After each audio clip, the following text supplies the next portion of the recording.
Mother and Gurudev. I was very fortunate. I had my brahmacharya and my sannyasa from Swami Atmajnanananda. So I read this article, as I say, transcribed talk. This was called Shuddha Bhaktir Lakhon Otar Praptir Upai.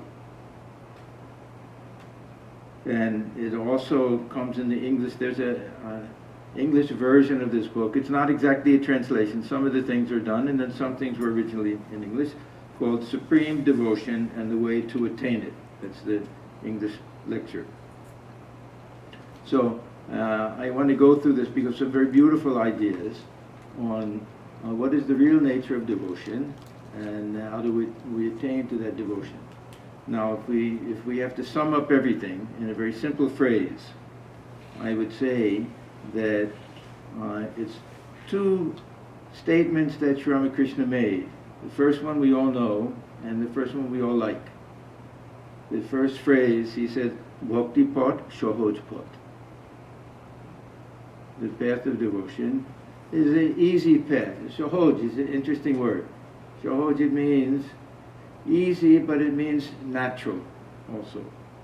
That it's something innate within all of us. Shohoj. But it's not so hard. Shohoj. So this is the first part. This is what we all remember. The second part we usually don't remember. Tobe ato shohoj noi. It's not so easy. We all think, yes, there's Jnana Yoga is too hard, Raja Yoga, but we'll be bhaktas, we'll be devotees. It's an easy path, but it's not so easy. So the whole talk is about this preparation, what preparation is necessary for devotion. We know about preparation for other paths, Raja Yoga. We have to be very strong in body and mind. Jnana Yoga, we have to have tremendous dispassion. But this Bhakti Yoga, we think anybody can do it. It's not so hard. No, it's not so hard, of course, to start. But if we want to really be able to practice it, then there's a very high bar. And what we find in this talk by Swami Vivekananda is a very high ideal for us to follow, which we won't be able to follow completely. But this is the purpose of an ideal, to strive for it. Not to say that, oh, that's impossible, but to what extent can I realize that? So we get all of these beautiful teachings and hints and everything, how we do that. So the first thing we have to understand is that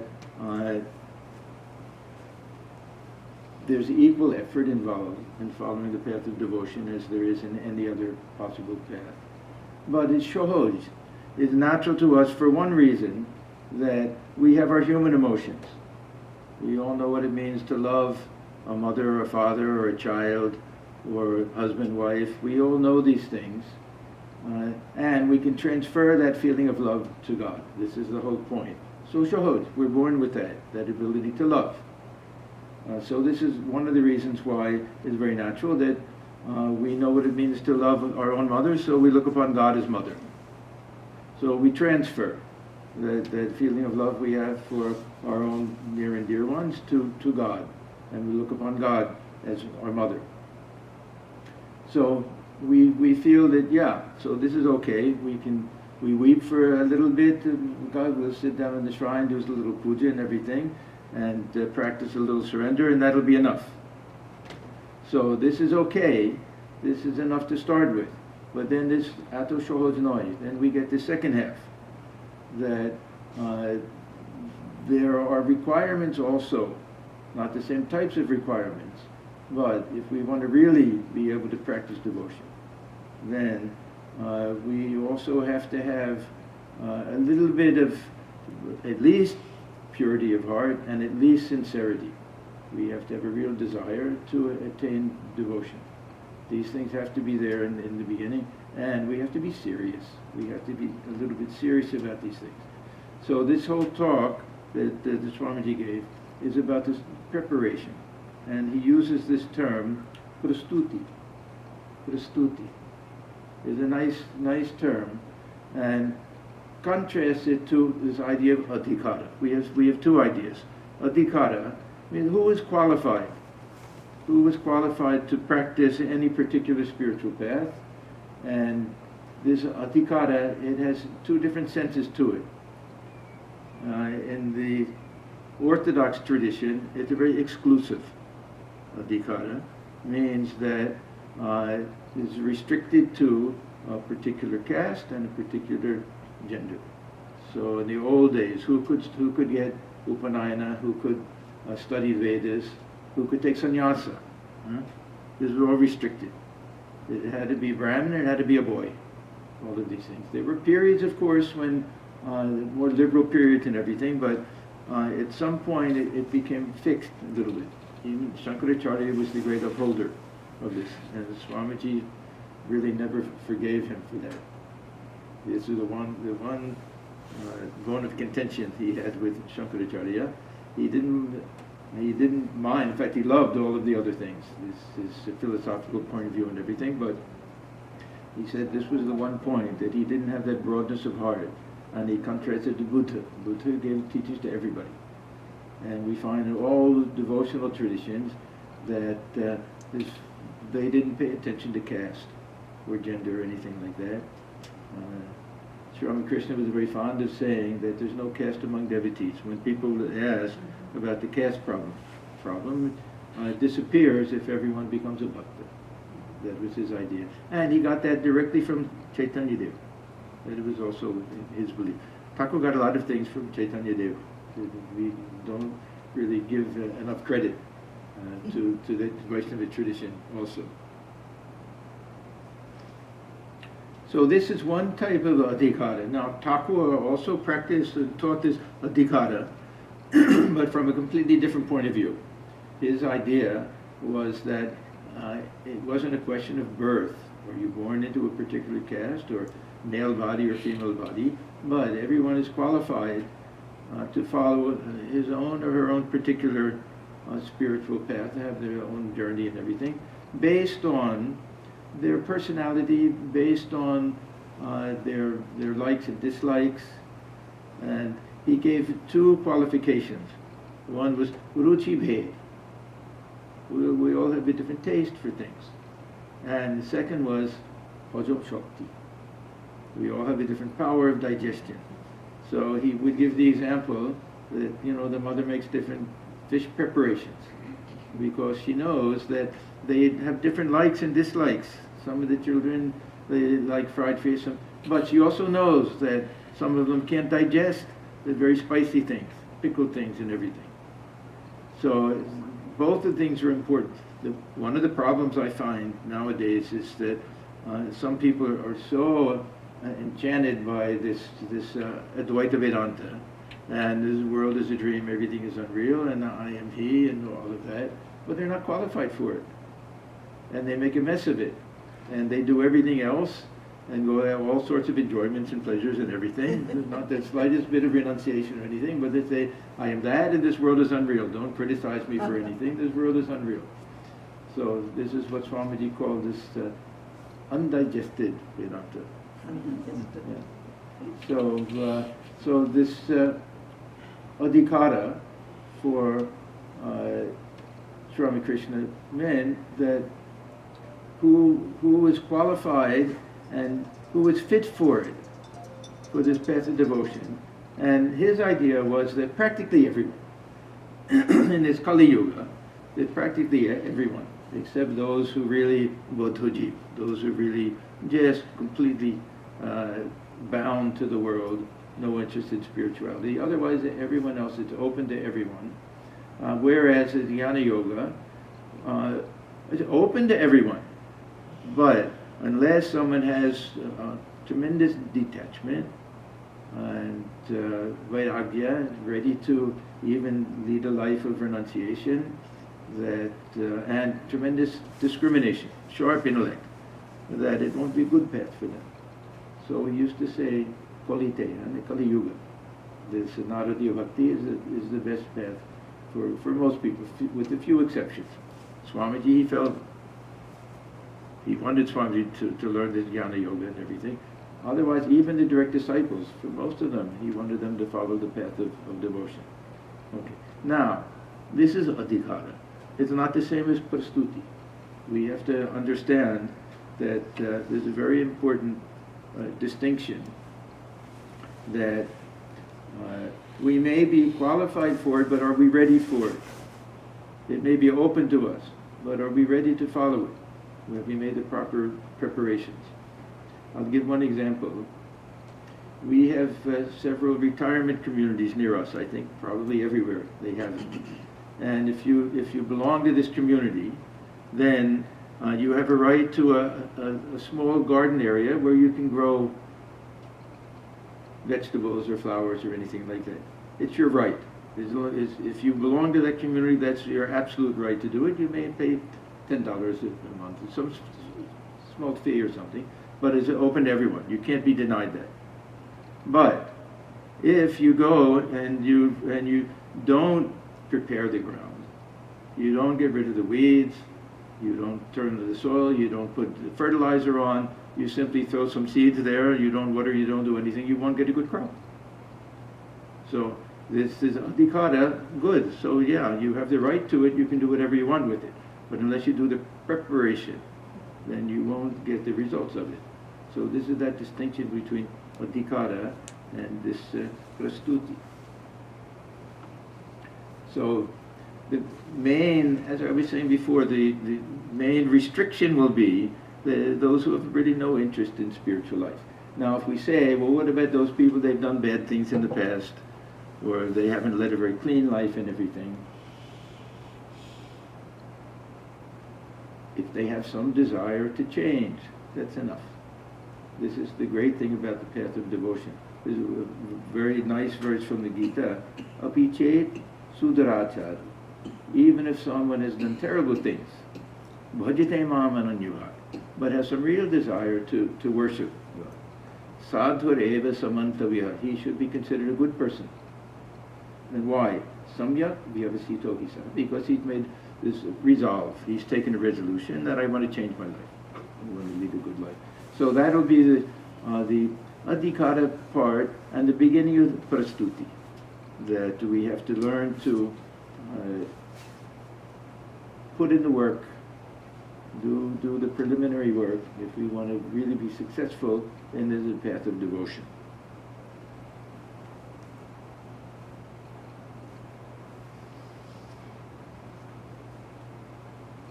Sri Ramakrishna, he talks about this purification of heart. If we want to really be able to feel that divine presence within, then this is the main thing. This is a purity of heart. And he tells that nice story. Thakur, he had a very nice teaching technique. We can't say that it's a technique because he decided to do it this way. It was natural for him. This was that if there was a song that had a little story in it, he would make a whole, tell the story first, then sing the song. He did it on many, many occasions. So he did the same thing. There's one song about this podo. And so he would tell a little story first, and then he would sing the song. So this is from the Gospel of Sri Ramakrishna. He says, there lived in a village a young man named Padmalochan. People used to call him Podu for short. In this village there was a temple in a very dilapidated condition. It contained no image of God. Ashwata and other plants sprang up on the ruins of its walls. Bats lived inside, and the floor was covered with dust and the dropping of the bats. The people of the village had stopped visiting the temple. One day after dusk, the villagers heard the sound of a conch shell from the direction of the temple. They thought perhaps someone had installed an image in the shrine and was performing the evening worship. One of them softly opened the door and saw Padmalochan standing in a corner, blowing the conch. No image had been set up. The temple hadn't been swept or washed, and filth and dirt lay everywhere. Then he shouted to Podo, and then the song. Then he sings the song. This is the English. You have set up no image here within the shrine, O fool, blowing the conch. You simply make confusion worse confounded. Day and night 11 bats scream there incessantly. O Podo, you have no image of Madhava in your temple.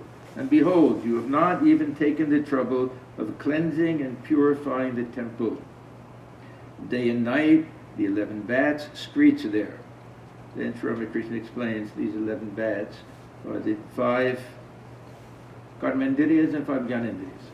And then the mind is the 11. So the organs of action and the organs of perception.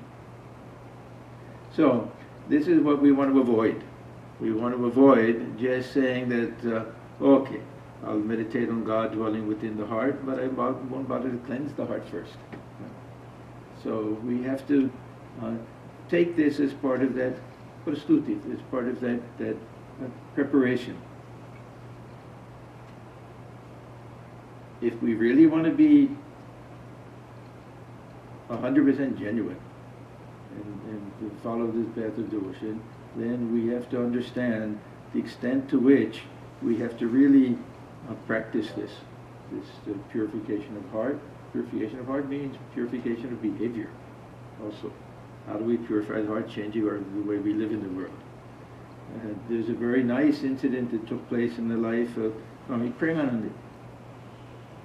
Swami Premananda, if we look historically, his relationship with Swamiji was very interesting. In the beginning, he was in the camp that didn't fully accept Swamiji's work for the uplift of the masses and everything.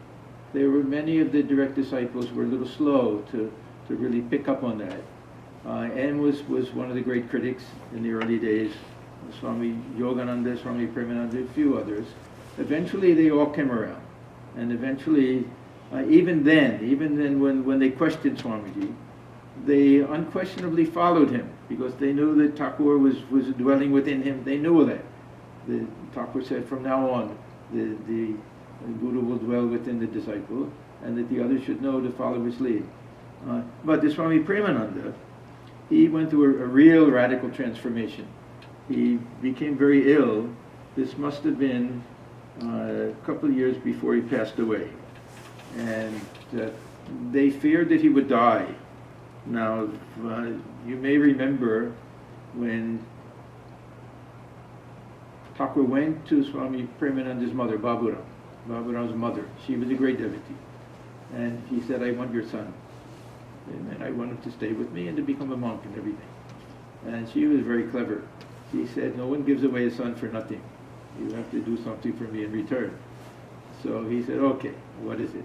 He said, promise me that I won't live so long to see the death of my children.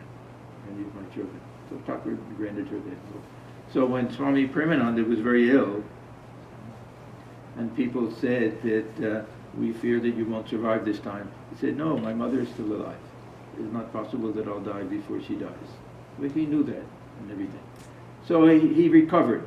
But the point I'm trying to make is he took this occasion to read all of the, he didn't know English very well, if at all of the works of Swamiji that had been translated into Bengali. So he said that he underwent a complete transformation, that he really appreciated and understood where Swamiji was coming from, seeing God within all beings, uplifting. So he used to say, now I'm Swamiji's disciple. He couldn't be Thakur's disciple, but he just used that type of language. So wherever he spoke, he would speak about the selfless service, seeing God in all beings, this worshipping Shiva within the Jiva. And one time he was giving a talk like that in Malda. Anybody been to Malda? We have a big center there. I went one time, and they took me to this place where Swami Premananda, and the place where he stayed, the devotee's house, a very nice place. So he was talking about the Karma Yoga and the selfless service and everything, and one man raised his hand, and he said, Swamiji, tell us about prema, tell us about divine love. So Swamiji didn't say too much, and then he asked again. He was really pestering him a little bit. And he said, okay, you want to hear something about prema? Let me tell you a story. And he said, once there was a fediwala. You know what this fediwala is? These people who, they'll go down the street selling their wares, and they'll call out. I remember when I stayed in I lived in Kojaba. Anybody know Kojaba? Yeah. Now it's a fancy neighborhood. Then it was nothing. It was nothing. But I remember early morning, you would hear these people go down the street. And sometimes these carters, they would twang, twang, twang. If anybody didn't want to buy a mattress, and they'll stuff it for you and everything. So these are Freddie Wallace. So this one man was out there and yelling out to everybody, and they all came out. I said, "What are you selling?" And he said, "I'm selling prema, divine love." And they said, "Oh, I want it, I want it, I want it." And then somebody said, "What are you charging for it? What's the price?" He said, "The price is your head."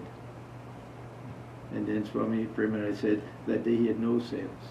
No one was willing to pay the price for this divine love. For one's head, that doesn't mean that we commit suicide. It means we're willing to give our all in all. That we're willing to do whatever it takes, to give up any selfish motive for anything, to not claim anything on our own, to be content with whatever comes. And there wasn't a single person, he said, that day to pay the price. So he said, "You want me to talk about prema? I don't see anybody here who is ready to hear it." So it's a very high price. Now, I don't want to scare anybody off, because, as I say, an ideal is something that we strive to realize, not that we jump to the roof all at once. Little by little, we try to do this. So this is very nice. Somebody said, "I'll take it, what is the price?" Then the wandering salesman said, "You will have to give your head," who was ready to give his head in exchange for divine love. That day he did not sell even an ounce of divine love. No one was willing to pay the price of their own head in exchange for prema. Okay, now, what are the means, if we want to really now get down to it, what are the things that we have to do if we want to prepare the heart? Just like preparing the soil. Huh? What are the specific things? There's a very nice statement that Swami Atmajnanananda makes. He gives a list of a few things. He says, "Aikantikata." So, only one end in view. This has to be the main thing, that we don't have any second thing. Any second desires and things are all connected with that. This has to be the main thing in our life. Sarvanta karane. So, and it has to be done with all of our heart. It has to be done with complete sincerity. So, sarvanta karane. Ananya mana, with a mind that's not directed towards anything else. Ananya manas, mana. So he says, "Oikontigota sarvanto karane ananno mana hoy take chinta kote hoy." When we meditate on God, then we have to do it. It has to be one-pointed, no other desire, with all of our heart, and without letting the mind wander to anything else. So, whole mind absorbed in God, having only that one end in view, with all our heart and soul, allowing no other thought to enter into the mind. This is how we should feel when we're practicing meditation, prayer, worship, whatever we're doing. And then he quotes from Gita, verse 9:22. Ananyas chintayam tomam. So the same idea. Those who think of me and nothing else. That, of course, our minds wander. We know that. And we, as I say, we don't want to just give up. So little by little we try to increase our focus. But those who can do that, they don't have to worry about anything else. Yoga Kshema Vahamyam, this is the end of that verse. That we put everything in the hands of God. I'll just turn myself over to you, and then whatever comes, whatever happens, I'll accept it. So this is the first thing that he talks about. So this tremendous sincere longing to become devotees, we find this in Gita, so many different phrases. This idea of manmana, let your mind dwell in me. And this matparayana, matpara, all these different terms, let me be the only thing the supreme thing in your life. Don't have anything else that will be in competition. Let this be the main thing in life. So keep your mind fixed on me, have me as the highest and ultimate goal of your life. So we need the sincerity and this one-pointed longing for God. This will be the first thing. Then, Swami Atmajnanananda, as he says, then, surrender and acceptance. Surrender and acceptance. that he says too often we go to God as a beggar. Give me this, give me that, and everything. That means that we're not willing to accept. We don't believe that God will look after us. We don't believe that whatever happens is for the best. That's the real meaning of acceptance. And it doesn't mean that we don't strive to do things. We have to do that. We have to put forth our own effort. But at the same time, know that whatever comes, this it wasn't meant to be. That's all. If we think that we know what's the best for us and it doesn't happen, then we have to accept that and say that I don't know what's good or bad. Whatever comes, I take that as the best thing for me. We have to be like the kitten. Kitten doesn't care if the mother cat puts it in the ashes in the fireplace or in the pillow on the master's bed. Same thing. My mother put me here. That's enough for me. So this is that acceptance. And then sincerity. This is a very interesting concept. I often wonder, what do we mean by sincerity?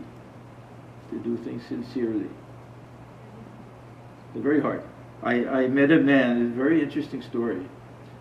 When I first went to India, actually my second trip to India, I wasn't familiar with all of our centers there. I knew we had something in a place called Mayavati that was in a place called Almora. I didn't know very much. So I went to Almora. I had no idea that Mayavati wasn't really in Almora, it was in the district. So anyhow, I went there. I didn't know that we had an ashram there. But as I was walking through the town, before you get to the ashram, there was a place called Ramakrishna Dham. I'm sure none of you know about this place. There was a very old American sadhu living there. And he joined during the time of Swami Virjanandaji, I think. So I'm talking about 1972 or 73, and at that time he must have been in his 80s, something like that. And he had joined the order. He was a brahmachari. He was known as Mangal Chaitanya. That was his brahmacharya name. And but he left before he took sannyas and stayed, spent his whole life in India, had a small ashram there. People were very devoted to him, looked after him and everything. So I used to go to him. I became friendly with him. He was very nice. And the one thing he said over and over again is, first you must be sincere. It was the one thing. It was the only really main teaching that you have to be sincere. Because he said he went to Almora and he found that the other sadhus went there to escape the heat or to take some rest, and he was there to do his he was a little bit proud when he was young, to do deep meditation and everything, so he went off on his own and everything. But I'll always remember him saying that, first you must be sincere. So this word, I take it antarikata, we generally use antar, it means something that's deep within our heart, that we really feel it. Not just that we believe something and accept it, but it's really deep conviction with us, and with real full love and devotion that we cling to that. So we have to do things very sincerely, and without any selfish motive for things, very pure intention and motive. So this is that initial thing of sincerity. Then we have this idea of surrender. Now, surrender doesn't come unless we practice self-effort. The story, we all know the story about the bird and the mast of the ship. It's a very common story. There's also a beautiful song. Paki, very beautiful song. Yeah, very beautiful song. And but some of these parables, they're so simple that we miss the point of it sometimes. So if we think, what is actually happening? This bird, we know the story. The bird, there's a ship that's anchored on the dock, and the bird lands on the mast and falls asleep. By the time it wakes up, the ship is out to sea. And it's gone so far out to sea that the bird doesn't know what direction the land is in. So the bird flies as far as it can possibly fly. This is the critical part. As far as it can possibly fly without finding land, and knowing that if it doesn't turn back, that it won't have the strength anymore. So it goes back, and it rests for a while. Then flies in the other direction, and does it in all four directions. And then says now, and finds no land. Now says nothing to do but take shelter with the boat. Wherever the boat takes me, I'll be happy. Now the point is that the bird is not able to say that without having to use all of its energy to try to do everything on its own.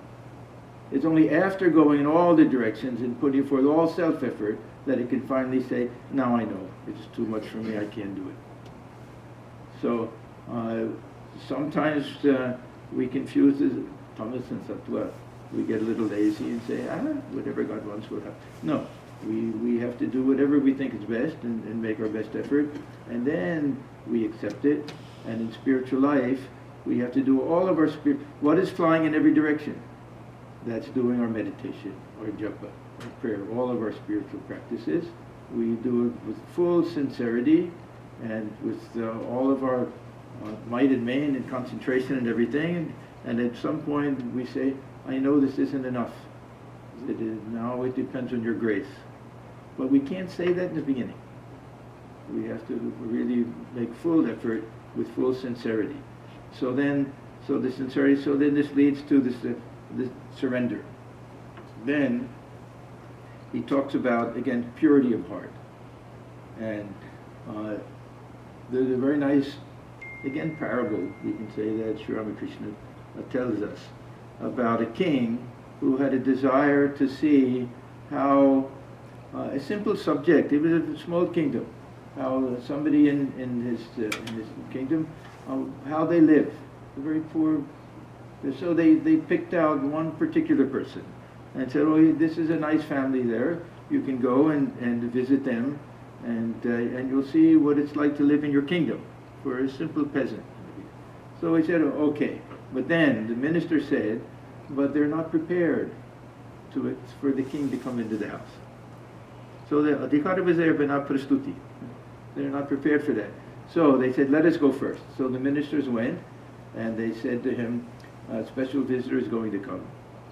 Do you mind if we come in and clean your house a little bit? And they washed everything down and cleaned everything out. And then they said, is it okay? We'll bring a nice table and chairs and a nice tea set. And when the visitor comes, then you'll be able to serve them nicely. So they said, okay. And then they said, now the king will be coming. So the king came and entered into their house, and they were all ready and all prepared and everything. So they say that entering the house is entering into the heart. And first we purify the heart, and then the table and chairs and tea set and everything, these are all vivek, vairagya, bhakti, shraddha, all of these. Actually, everything we're talking about falls under the category of shraddha. This is the most important thing. When we talk about sincerity and humility and surrender, all of these fall under shraddha. Most important. My favorite word in the Sanskrit language. Shraddha. If we have this shraddha, we have everything. What is the exact word in English, in shraddha? We have no equivalent in English. That's what I thought. Generally they say faith. I think faith is very bad. To me, it's humility. It's reverence. Faith in a person. If we say in the Guru or the scripture, we have shraddha that way. And Atma Shraddha, faith in ourselves. So there's no really one Respect, good word for that. Respect is not strong enough. So reverence, but reverence plus humility. Humility is extremely important. That I know that I don't know. I approach the Guru and I say, I place myself in your hands. I know that you know what's better for me than I know for myself. There's a story, a Zen story, about the young monk who goes to the old monk, very proud. And the old monk can see how proud he is. So he says, I have some questions to ask you. He says, okay, let's have a cup of tea first. So he says, okay. And then this old monk, he pours the tea into the teacup. He keeps pouring and he keeps running over. He keeps pouring and he keeps running over. And finally the young monk, he just can't hold himself back. He said, why do you keep pouring tea in a cup that's already full? And he said, look, you've come to me asking me to give something to you, you're already filled up to here with ego and everything. There's no place for it to go. So the Shraddha, we have to be empty, we have to be open. And we have to have that reverence, that faith, and but especially the humility. Especially humility. It's extremely important. Now, the other way of looking at this story is that these ministers who go, that this is a type of grace. Because grace doesn't simply mean the king coming. Grace means that we know that the king is going to come. And grace means that that this purity of heart comes and that we start to get all of these spiritual qualities. We get this love and devotion and detachment and shraddha and all of these things. That's also the initial type of grace. If we get all of those things, then the king will come. Definitely. Because actually the king is already there. But according to this type of parable, the king will come then. So before the king comes, the Lord enters the heart. Everything has to be clean and spotless. And we have to have all of these sattvic qualities. It really comes down to eliminating tamas and rajas and developing sattva. The main thing. We get rid of pride and ego and anger and hatred and jealousy and all of these things. To just eliminate them. These are the things that just clog up the heart. They make it impossible for us to progress in spiritual life. The ego, Thakur says, it's like a stump that grows up in front of the door of a house. There's no possible way of opening it, no way to go in and out. So the ego becomes really this main culprit. So that's why Shraddha is the opposite of ego. If we get this type of Shraddha.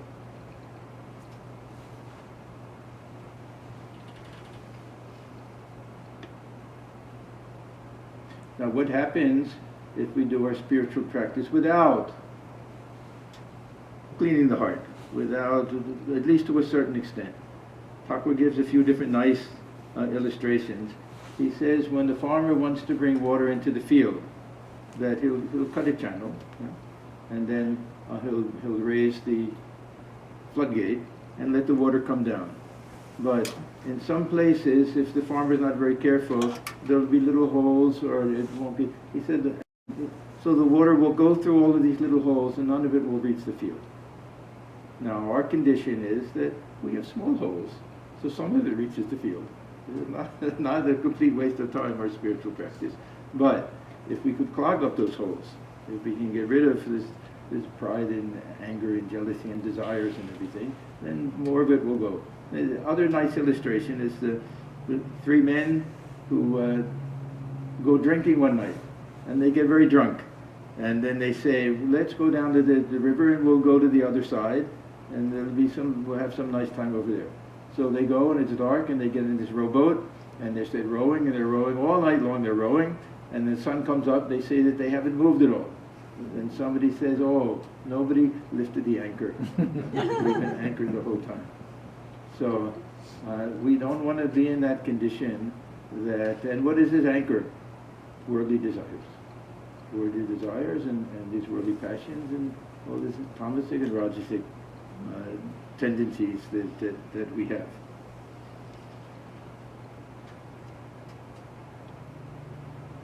Now, some of you may remember when we had our opening day, I referred to one line from Chaitanya Deva's famous hymn. He only wrote one thing that we know of. After he was a great pundit before when he was young, but then after he had his conversion, then he only wrote this one hymn. And the most famous line is that Tornadapi Sunichena Turodapi Sahishnuna Amanina Manadena Kirtaniya Sadaharihi.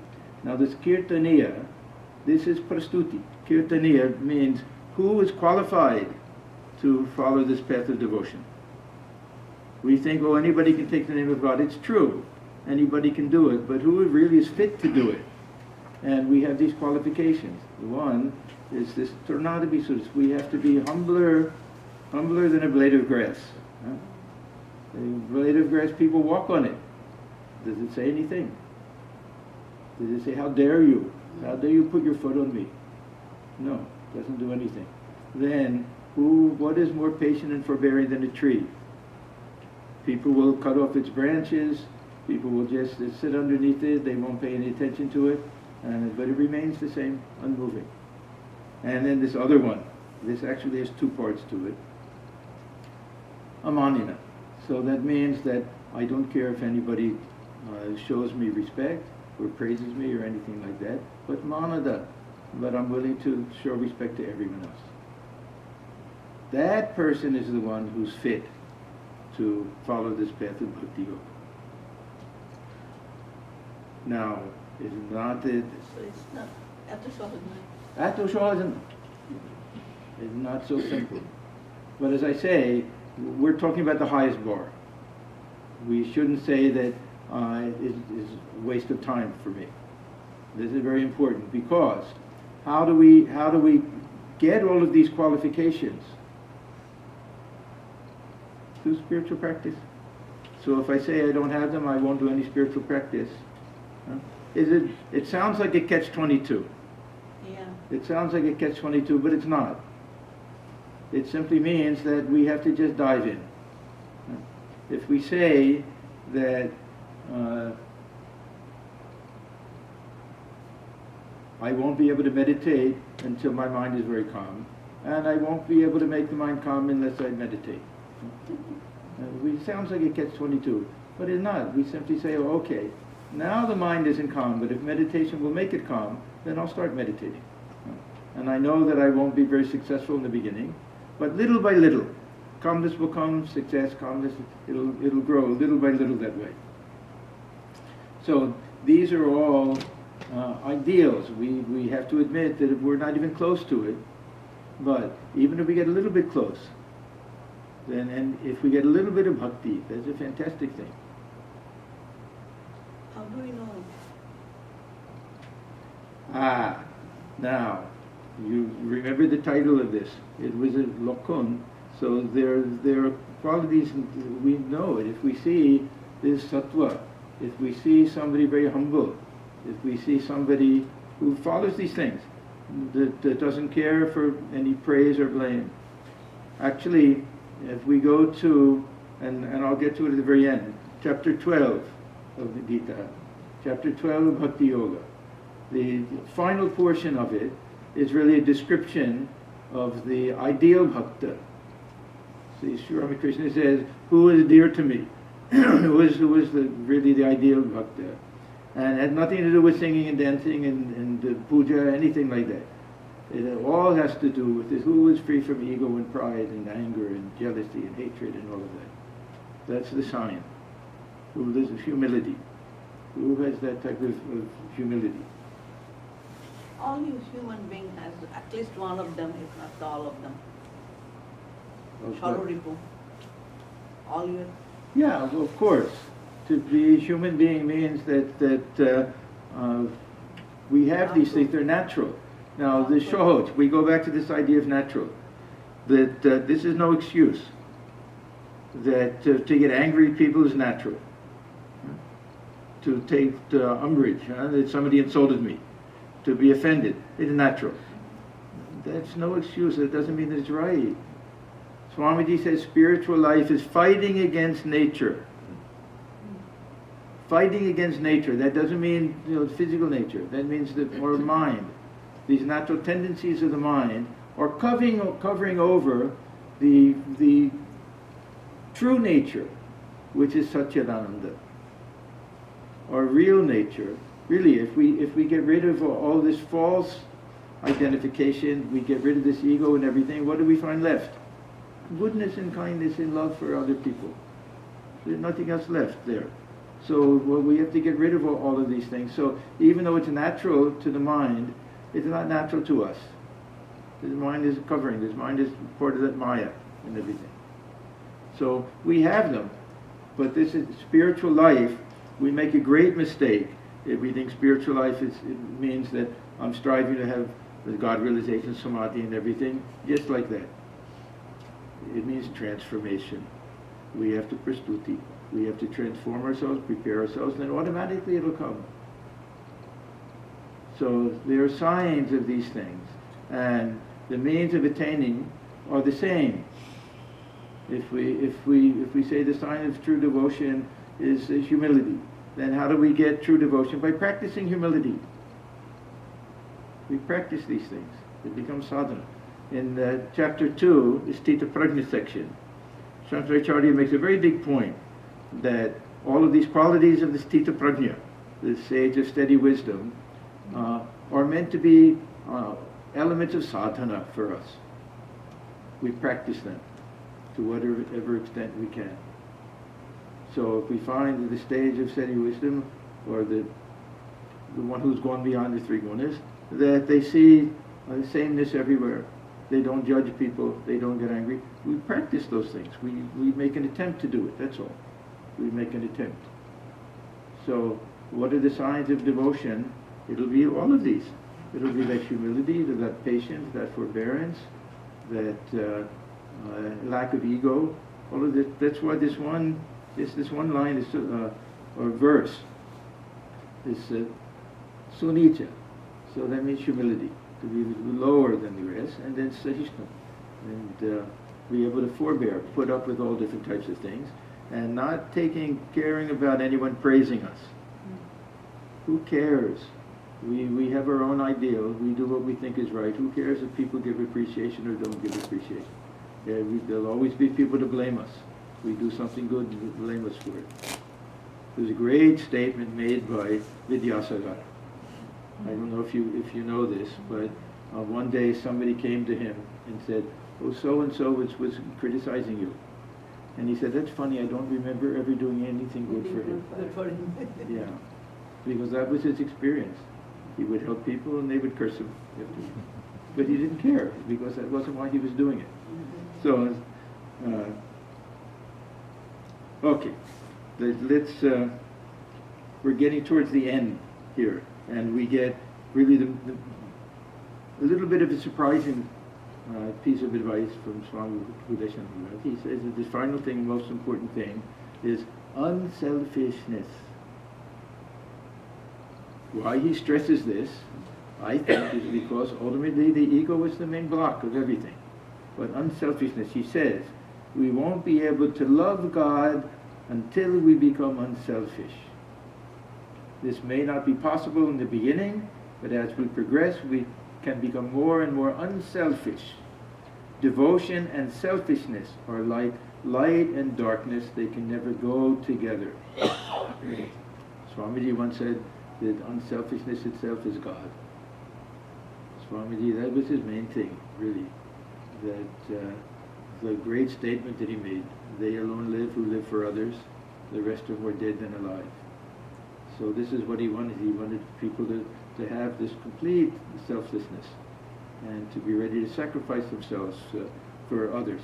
So the selfishness is based on a wrong understanding of who we are. That's the first thing. That everything about selfishness means that I identify with the body and identify with my ideas, with my possessions and everything else. So all of these things are a block to knowledge also, of course, but to devotion.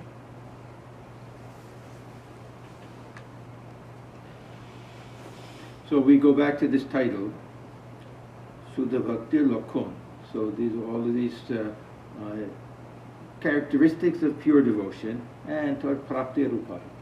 They turn out to be the same.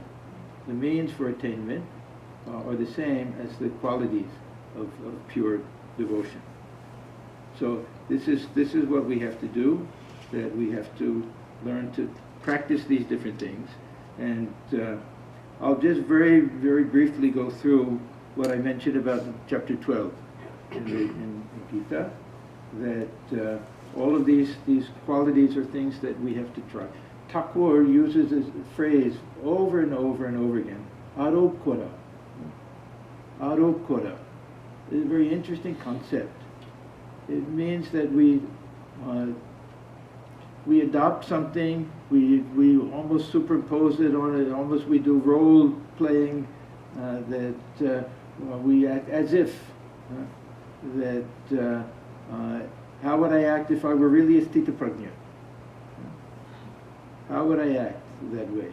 So I try to take those qualities and superimpose them on myself, even though I know I'm not really humble. But let me try to act like a humble person, and ultimately what happens is I become a humble person. Aropkara, a very beautiful idea. He uses it with regard to these different bhavas. That if I want to worship God as mother, I have to start thinking of myself as a small child. How would a small child feel if something happens? Cries for its mother. So aropkara. So this is what we do with all of these qualities that whether some people may say, well, you're just imagining it, it's not real. Swami Atmajnanananda used to say, today's imagination is tomorrow's realization. It may be true that I have a big ego, but I'm going to act as if I don't, and then see, is it better or not? Then I'll find that, how much I'm saved from things if I don't have this pride all of the time.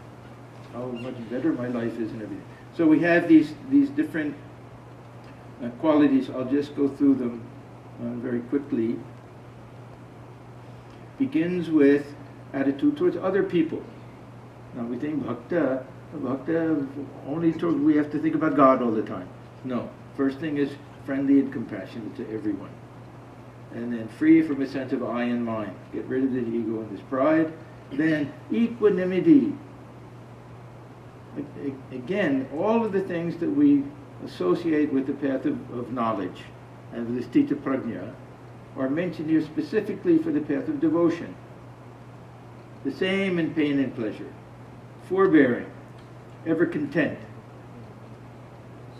with the mind fixed on God. So these are the first things that he mentioned. Then, we're not disturbed by the world and we don't disturb the world. We become the sattvic people. That why should I let the mind be disturbed by what somebody else says, or what somebody else does? It doesn't help me. There's no point. Nothing gained by it. It just hurts me. I suffer twice for it. Well, I get angry, somebody says something, they said it, it's okay. That's their problem. It's not my problem.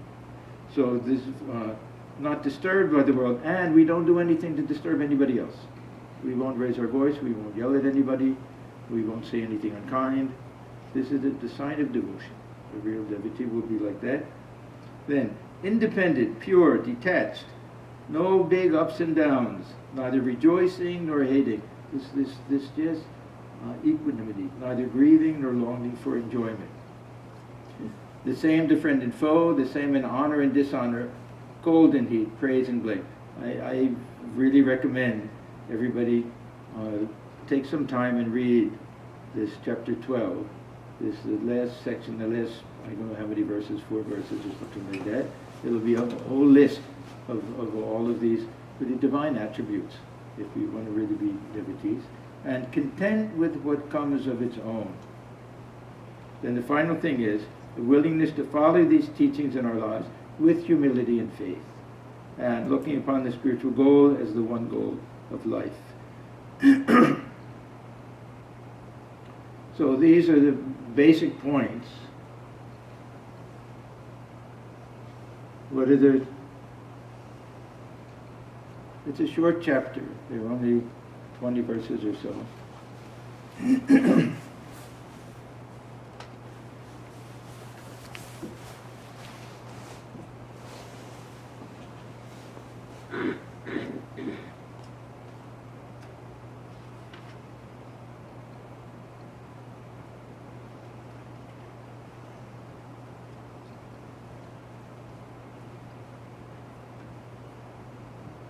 So it starts with verse 13 and goes to verse 20, 13 to 20. Advaishta sarvabhutanam maitra karanevacha. It starts like that. It's very, very beautiful verses and very helpful.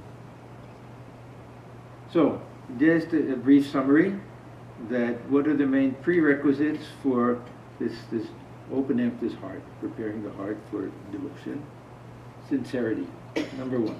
So these are, as I say, they all belong to Shraddha. Sincerity, humility, faith, and devotion. Shraddha. All of these things taken together. Then, sincerity, sincere desire. We talk about, God realization, but sincere desire, longing, vakulata. There's a real desire to lead a spiritual life. This is the minimum. This is, and these are not preliminaries in the sense we do it once and it's over. We have to keep pulling out the weeds because they keep coming back. So this prastuti, this preparation, it's a lifelong job. We have to keep doing it because it's the nature of the mind. The mind will always be fighting it. So it's a work in progress, all of these things. And we increase the speed in which we do all of this purification and all these sattva qualities by the intensity of our spiritual practice. Thakur talks about dyeing the cloth. He makes a very interesting statement. He says the mind is like white cloth that has just come back from the washerman. Okay, now we said, my mind is not like that. My mind is full of all sorts of dirt. He doesn't say that. He says it's like it's white cloth. Why does he say that? Because he says it'll take whatever color you dye it in. So we don't wait and say that, oh, let my mind become perfectly pure. We take that mind itself, because this dye that we're dipping it in, this dye of God, also cleanses it and purifies it. And the stronger that dye is, the longer we keep the mind immersed in that, the darker the color will be that it takes. So this idea of dyeing the cloth of the mind, we don't simply say that, let me purify the mind first. We say, this is how I purify it, by keeping it immersed in that thought. There's a very nice verse that talks about somebody who won't start to lead a spiritual life until he's taken care of all of the different odds and ends of life and everything. And it says, it's like the fool who says, I won't bathe in the ocean until the waves subside. But it will never happen. So just with the present mind we have, with the present situation we're in, we have to dive in. That's all. We have to do that. We have no other choice.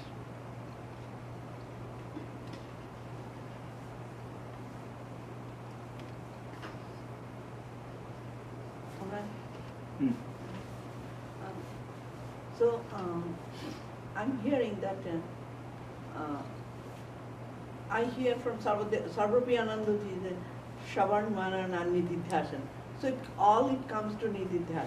We practice and that's the way. This Shravana Manana Nididhyasana is very technical language. It has to do with the Upanishadic things, Tattvamasi and everything. Yeah, what I'm talking about, it involves every aspect of our lives, not just sitting for meditation or anything else. How we interact with people, how we talk to people, how we deal with our expectations, with our desires, how we practice moderation, all of these things. It's all encompassing, whole life of study. The other thing, at the time of meditation, then of course. No, but every day we have to practice, right? Yeah. All I'm hearing that practice is the keynote of everything. Yeah, but don't think practice has two meanings. There's one, of course, is our sadhana, that we have to be very regular in our spiritual practice. That's true. But the other thing is, how do we live in the world? How do we control our emotions? How do we deal with other people? How do we get rid of selfishness? How do we get rid of the longing for enjoyment? These things have to be 24-hour-a-day things. So this is why this karma yoga aspect is so important. How we live in the world. If we look at Thakur's teachings, that he gives maybe more attention to that, more emphasis on that than on what we do in our meditation. When M, on the second visit, asked all of those questions, he asked that question to Thakur, how do we live in the world? How should one live in the world? And what was his answer? Like the maidservant? And he gave several answers, like the turtle, the fish with the eggs on the shore. So do all of our duties, keep the mind immersed in God, and know that nothing belongs to us. And do everything with humility and love and devotion and care and everything, as if that we're all ours, but know deep down that God alone is our very own. So they all need to be practiced, right? It doesn't come automatically, right? Nothing comes automatically. Right. This is that problem with shohoj. That's Shohoj is So it's a double-edged sword. right. If we don't practice, then what comes up That's what naturally I mean, is practice, pride and yeah. ego and everything else. Yes. That's the So problem. it comes to practice The and double-edged sword. So we have to be, but there are people who sit for long hours every morning in meditation and get up and yell at people and are angry and everything. So it has to carry over. We have to know what we're doing, and we have to really work on transforming ourselves, reinventing ourselves. If we have a problem with anger, with hatred, with lust, with pride, with greed, with jealousy, we have to work on these things. We have to catch ourselves. We have to analyze. Why do I get so angry if somebody says something?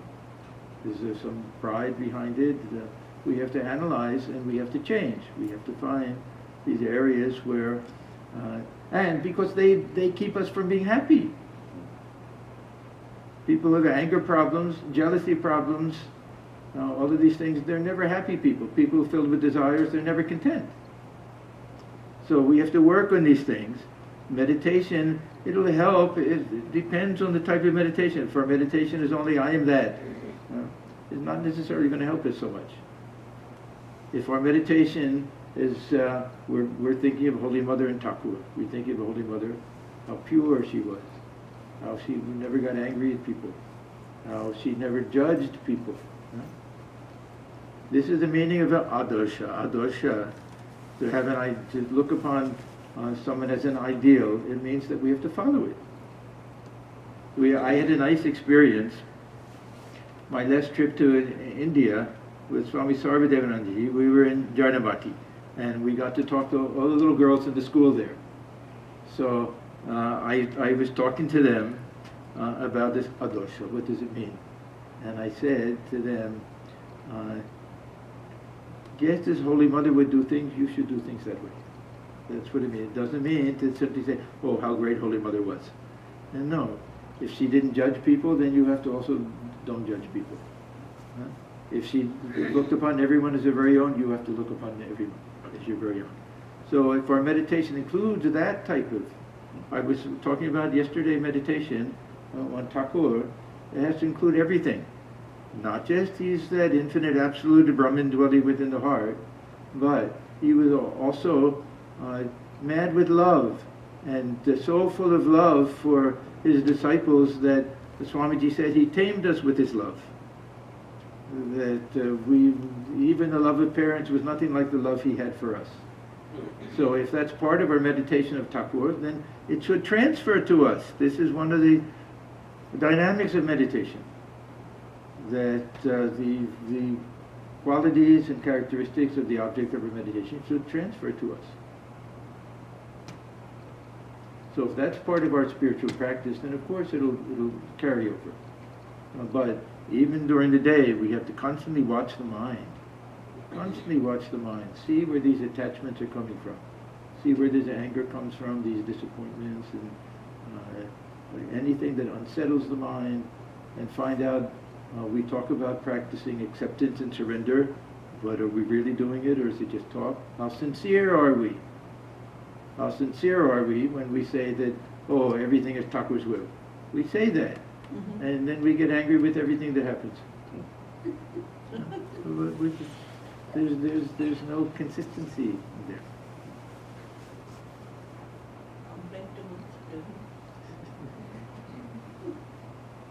Okay, so I'll just end with the final quote that Swami Udeshanayana he gives, the Gita 6:30. Yomam pashyati sarvatra sarvam chamai pashyati tasyaham na pranashyami sachamena pranashyati. We have to see God everywhere, see God dwelling within all beings, and see that everything dwells within God. He said, that's to that devotee, I am never lost, and he is never lost to me. If we learn to see the divine everywhere, everything divine dwelling within everything, upholding everything, see every person as divine, God dwelling within all beings, then we're close to God. There's another nice line from chapter 12. I like chapter 12 of Gita, where he says that if you place your mind in me, Mayeva mana adhatva, you place your mind in me, and then my buddhim, then fix your intellect in me. Then he says, nivashishyasi mayeva, then you'll dwell within me. We say, we want to dwell within God and feel that divine presence. And all the question, where's the mind? Where do we live? Do we live in a physical place, in a house? We live where our mind is. Mind is thinking of God, we live within God. That's all. So fix the mind with me, fix your intellect in me, and you'll dwell within me. Ata udham. From now on, the samshaya, there's no doubt about it. So if I fix the mind towards God all the time, how do I do my daily duty? That's how you do your daily duty. Everything is an offering. It's what is 25% of the mind is more than enough to do all of your work better than anybody else will do it. And now, how much do we concentrate when we're working? 2%. Mind is wandering all over the place. If we feel that divine presence within, we do our japa, you'll be a better cook, you'll be a better cleaner, you'll do everything better. You're doing your japa internally at the same time. There's no conflict there. And it's an attitude of bhava. If we have that attitude, we see these some of our senior sadhus and everything we know part of the mind is constantly in communion with God. Constantly. Always thinking of Thakur, Mother, or whatever, the divine presence within, and they're so efficient. There's no contradiction. We become better workers when we feel that divine presence within. It's not that our eyes are closed and we're doing our japa or meditating. We can't all of the time. But still, we can always feel. Say Thakur, was there ever a second when he didn't feel he was an instrument in the hands of the Divine Mother? No matter what he was doing, was there ever a second? It becomes second nature to us. It's not easy. That's what shohoj noi. Yeah. But this is the path that if we want to follow this path. Now, of course, we see Bhakti Yoga includes everything. It's not simply that I won't do any Jnana Yoga or anything else. But if this is really, we want to take to spiritual life, then we have to make a sincere effort. Thakur, how many times he said, Shatuna Chai? He didn't simply say that, oh yes, give up everything, renounce everything to Mother. No, he would say, you have to work hard. You have to work hard. He never said, just practice Sharanagati. That's the last rung. That we have to fly in every direction first and try to find land before we can do it. Okay, so yeah. I want to ask you a question. Yeah. So we all born with some our own intellect. Gradually we develop our own intellect. How we can place a personal intellect with the spiritual life or spiritual thoughts? Yeah, we have when we say our own intellect, we have our own samskaras. We're born with our own tendencies. We're born with people have different degrees of sharpness of intellect. There's some people that a very subtle mind. They can separate all these different. Some people have a very scientific mind, mathematical mind. When I was in college, I thought I was good at mathematics. I was a philosophy major. I thought I'll be a minor in mathematics. Finally, I took a course, and I realized that all these math majors, that I didn't have the mind for it. I couldn't do it. They had a different level of understanding or something. Mm-hmm. So I just accepted that. That's okay. Then I thought so. But we're talking about matters of the heart more. Everyone can learn these things. Some people have strong samskaras, it's true, that make it more difficult. So we'll find in children growing up, some are very quiet and peaceful, and some are throwing temper tantrums all the time. So some people naturally, again, shohoj is natural, but it's not good. Naturally have a bad temper, or they have a good temper, or they're questioning everything, or they're accepting everything. People are different. We see even among the direct disciples how different they all were. Right? They all had their own different special features and qualities and everything. But what we're talking about here, learning how to bring the Shraddha into our lives, that everyone has 100% capability of practicing the Shraddha. And some people, because of some samskara, it's a little bit more difficult. For some people, it's very natural. So, but there's nothing here that requires a very brilliant type of intellect or sharp way of thinking, manner of thinking, anything like that. These are all things that just take the sincerity is Shraddha. If we have that, then anybody can develop these qualities.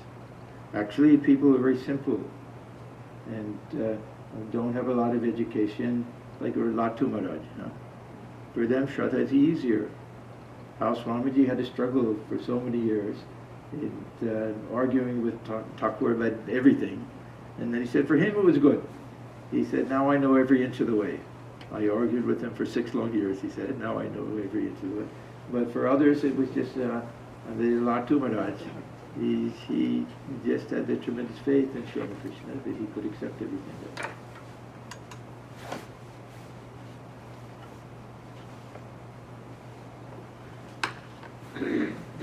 So, Devashish, should I start then? Yes, Maharaj, up to you. I found that song, if you want to listen to. Our classmate sang okay. that. Which song? Pakhi Tui Thik Bose Tha. Oh, yeah, it's a beautiful song. Okay. And then, because Mahesh Shom was our...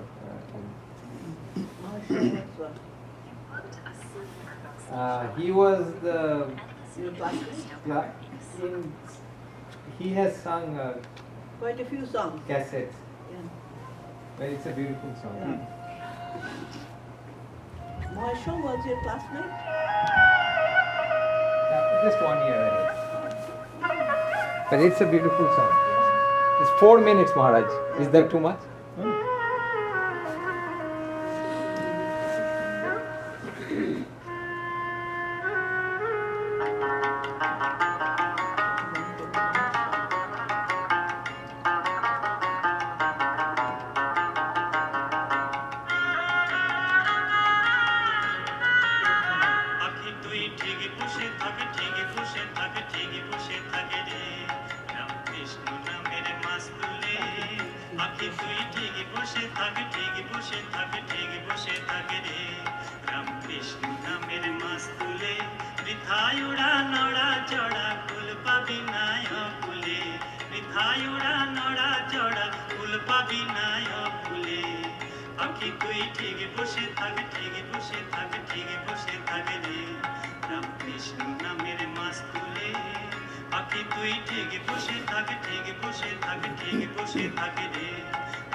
সে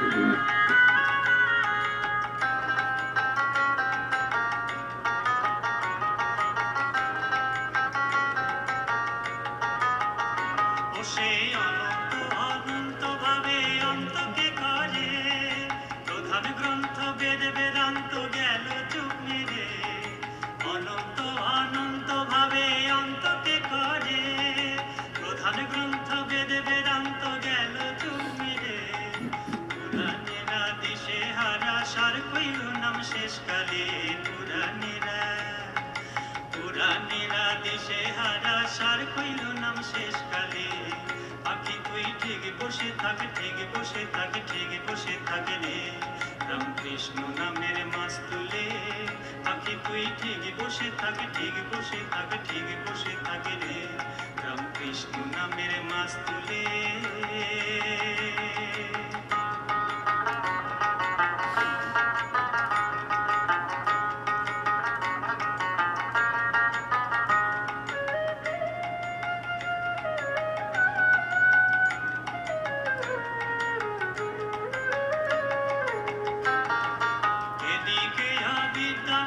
পিশাচি করাল পাতিয়াছে মনমোহিনীর প্রসাদের জাল এদিকে আবিদ্যা মায়া পিশাচি করাল মন পাখি